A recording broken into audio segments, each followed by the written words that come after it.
This is not one wall. It only looks like one, from far enough away, from a satellite, from a textbook, from a postcard. Get close, and it falls apart into thousands of pieces. Earthen mounds, stone battlements, trenches cut straight into rock, built by different rulers, in different centuries, for different reasons. Together, these fragments stretch more than 21,000 kilometers of wall, trench, and rampart, enough to wrap around half the planet. And for over 2,000 years, one question has followed it. Why? Not simply to keep people out. That's the answer most of us were taught. The wall is a shield, China on one side, terrifying outsiders on the other. But look closer at what the wall actually did, and a stranger picture appears, a system for controlling trade, for taxing merchants, for tracking who crossed a border and who didn't, for sending a warning across 1,000 kilometers in a single night. Sometimes, it wasn't even mainly about the people outside it at all.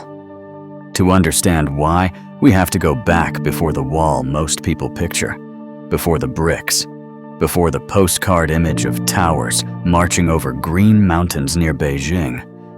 We have to go back to a time when China wasn't one country at all. When the wall's ancestors weren't built to keep out foreigners. They were built by Chinese states, against each other.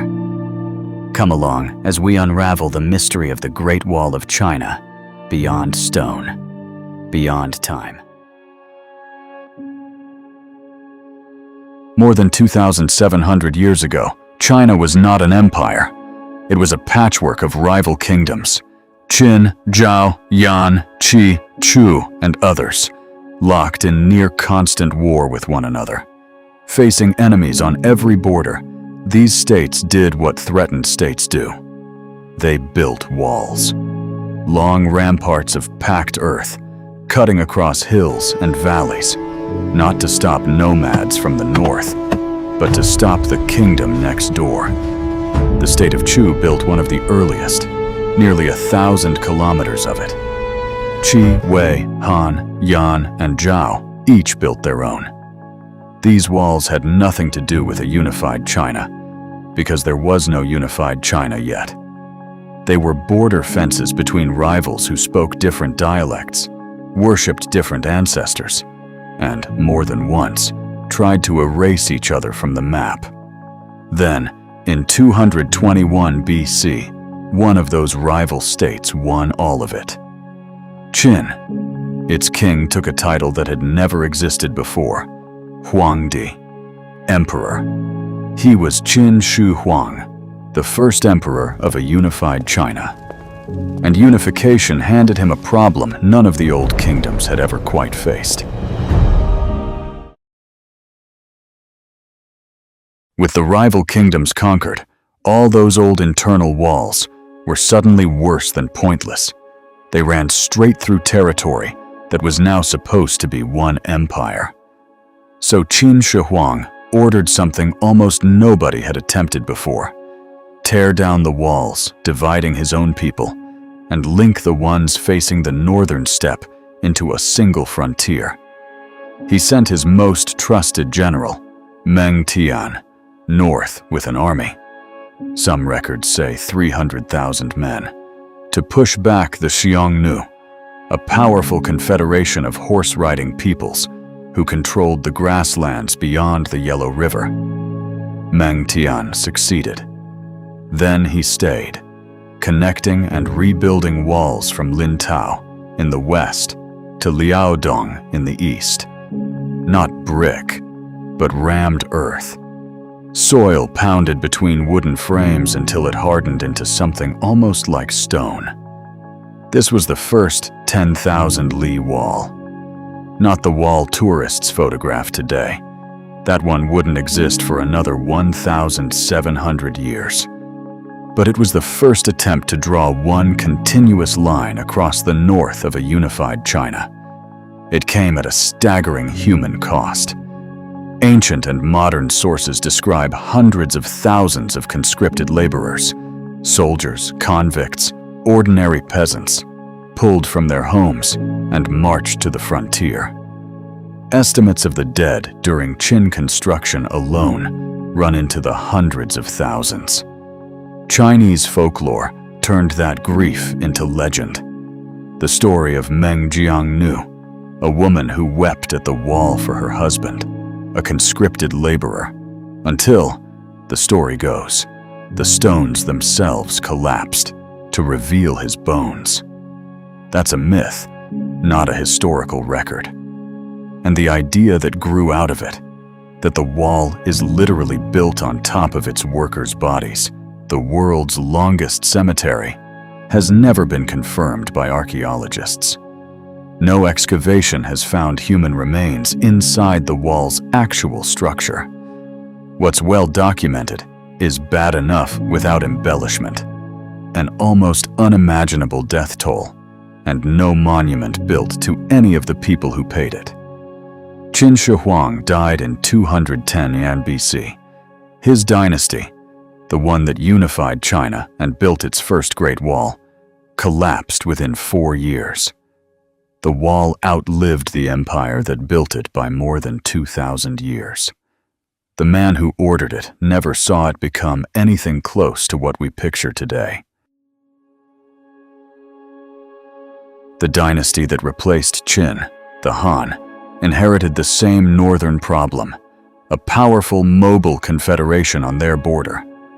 But the Han didn't only fight the Xiongnu. For decades they married them. It was called Qin, roughly, peace through kinship. Han emperors sent princesses north to marry Xiongnu rulers, along with gifts of silk, grain, and wine, framed as tribute between equals rather than payment to a stronger power. It rarely kept the peace for long, but it reveals something the wall as pure defense story leaves out. This frontier wasn't only a battle line, it was also a marketplace, a negotiating table, and, sometimes, literally, a marriage bed. That changed under Emperor Wu, who set out to break Xiongnu power for good. He sent armies deep into the steppe. He sent an envoy, Zhang Tian, on a mission that took over a decade and accidentally opened trade routes stretching all the way to Central Asia, routes we now call the Silk Road. And he extended the wall itself, this time as more than a barrier, as an information network. Beacon towers, spaced within sight of one another, could relay a warning by smoke in daylight and fire at night, across hundreds of kilometers in a matter of hours. Over the following century, Han policy toward the Xiongnu swung wildly. Marriage, then invasion, then trade, then war again. Historians studying this era describe it simply. There was no lasting policy solution. Every approach worked for a while and eventually failed. The wall wasn't the answer to that problem. It was one tool among several, sometimes central, sometimes barely used at all. For the next 1,000 years, the wall's story becomes a story of absence as much as presence. Some dynasties barely touched it. The Jin, at peace with their northern neighbors for a stretch, let it crumble. Why maintain a border you don't need? Others rebuilt sections furiously. The Northern Wei, the Northern Qi, the Sui, each responding to its own crisis. The Tang Dynasty, at the height of its power, barely built walls at all.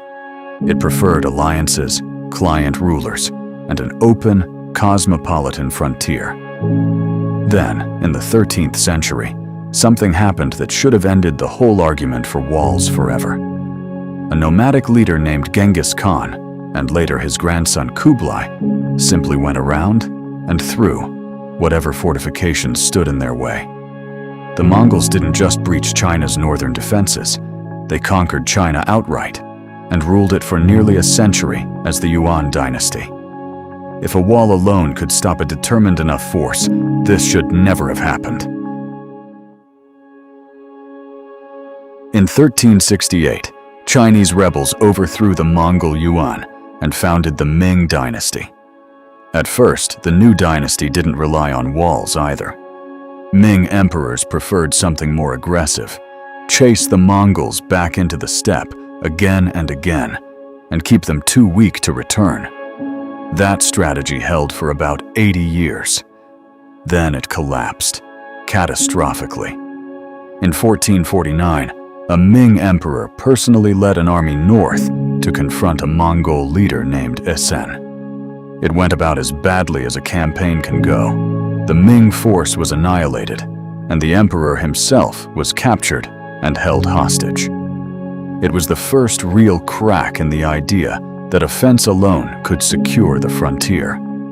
A century later, in 1550, another Mongol leader, Altan Khan, pushed further still, laying siege to the outskirts of Beijing itself, the Ming capital. That was the turning point. Faced with endless, expensive campaigns into hostile territory, or a fortified line that could hold with fewer men, the Ming chose to build. This is the decision that created the wall almost everyone pictures today.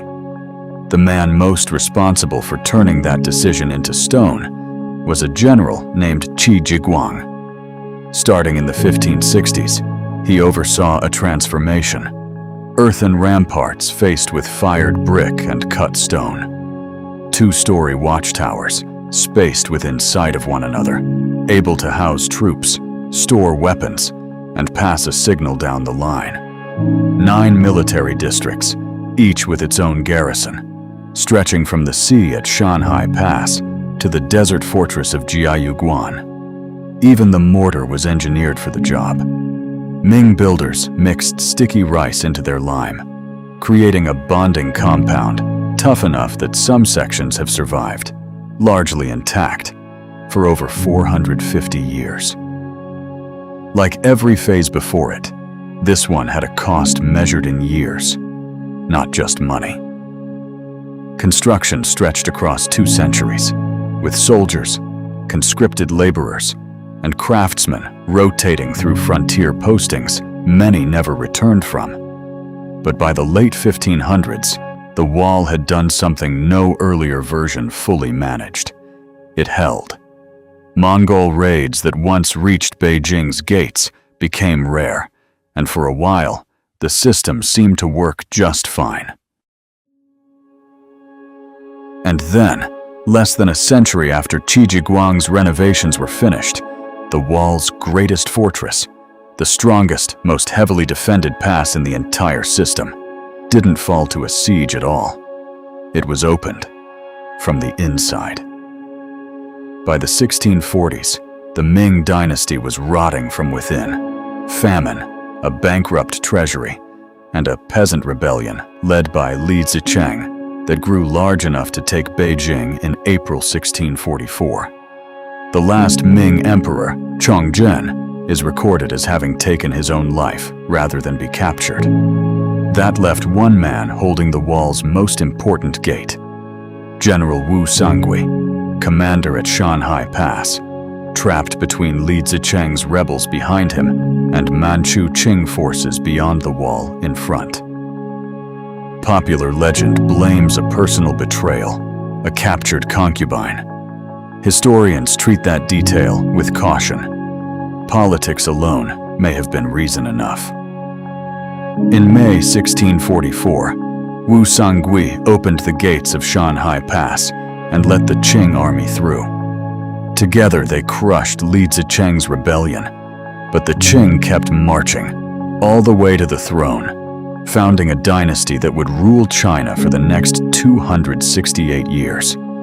2,000 years of walls, millions of laborers, some of the most advanced military engineering on Earth, and the most fortified border in Chinese history fell, not to an army that broke through it, but to a man who chose to open the door. After the Qing took power, the wall lost its purpose. Mongolia, Once the outside threat was now in the emperor. For nearly 300 years, it was simply left there, eroding, forgotten. And in that silence, a myth was born that had nothing to do with any of this history. In 1754, an English writer named William Stukeley, in a letter comparing it to Hadrian's Wall, guessed the Great Wall was so vast it could be seen from the moon, 2 centuries before anyone could actually check. The claim resurfaced in an 1895 travel book, then went global in 1932. In Robert Ripley's Believe It or Not, generations grew up believing it as fact. Then humans actually went to space and said the opposite. Apollo astronauts orbiting the moon called the claim absurd, out of the question. Decades later, China's own astronaut Yang Liwei confirmed he couldn't see it either. A statement significant enough that the claim was quietly removed from Chinese textbooks. At its widest, the wall is only about 9 meters across, a detail on a planet, not a landmark visible from orbit. Maybe the myth survived because it flatters something we want to believe, that human effort, at a big enough scale, becomes visible from anywhere. The truth is smaller and stranger. The wall's real significance was never about how far you could see it from, but what it did on the ground. So, after 2,000 years, dozens of dynasties, and millions of lives spent building, rebuilding, and abandoning it, what was the Great Wall actually for? Not simply defense. It rarely stopped a determined army outright, as the Mongols proved, and as Wu Sangui proved again. What it did was slow raiders down, funnel movement through checkpoints the state controlled, and buy time for a signal to travel and a response to arrive. It was also a customs line, taxing trade and licensing merchants. A political statement, marking where one kind of authority ended and another began. And, at times, a psychological one, a permanent reminder on both sides that this frontier was worth defending, whatever the cost. Some historians go further, arguing the wall's most consistent function may have been domestic, not foreign, a way for factions inside the imperial court to fight over money, strategy, and power, using the frontier as their battleground. The threat beyond the wall was real.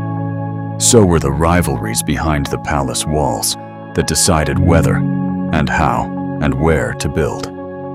A wall was being built, century after century, dynasty after dynasty. But what they were really constructing was something harder to draw on a map, a frontier. Not a fixed line, but a constantly renegotiated relationship between 2 ways of life, one built on farms and cities, the other on horses and open grassland, each shaping the other for 2,000 years. Today, millions walk the restored Ming stone near Beijing. Fewer make it to the crumbling earthen remnants further west, the Qin and Han fragments, worn down to low ridges in the desert. Both are real. Both are the Great Wall. It's the story of an empire arguing with itself for 2,000 years about where it ended and what it was willing to do to find out. If you want to understand how a civilization decides where it ends and what it's willing to build to defend that line, you could do worse than start here, at the wall that was never really just one wall at all. Like and share the video if you love the grandeur of the Great Wall of China, and for more such documentaries, subscribe to our channel Meridian Docs.